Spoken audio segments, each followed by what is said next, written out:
母亲节咧要到啊！伫新店咧有一个68岁阿公，这6冬以来呢是家己一个人来照顾失智症的看守。24点钟无分每日，是拢守伫伊的太太的身躯边。也那华山基金会是选伫母亲节进前，为伊的牵内来办一场母亲节的活动，也提醒外界爱加关心有失智症的时代。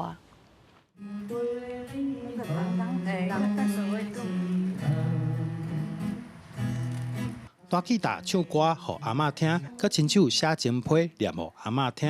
言语之间充满了爱佮感谢。谢谢你付出的一切，你的好不是言语能表达。谢谢你，永远爱你。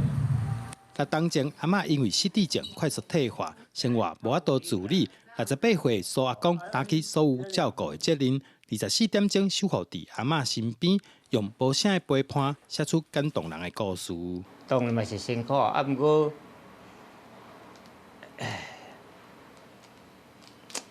袂，我换另外一种角度，伊即摆就敢若一个现在的情形，就像刚出生的小婴儿。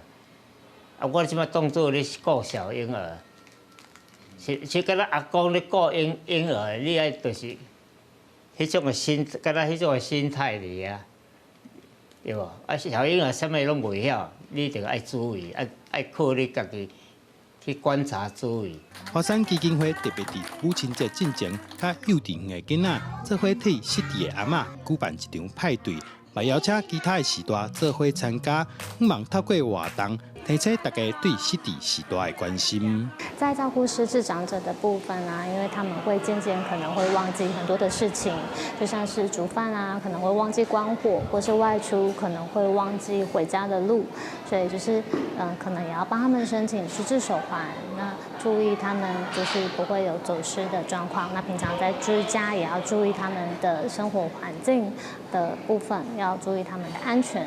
华山基金会指出，厝内有失智症患者，对照顾的人甲患者本身都是一段辛苦的学习过程。对失智的时代，需要加一寡关心甲体谅，才当互患者维持较好的生活品质。记者狄君豪，新竹报道。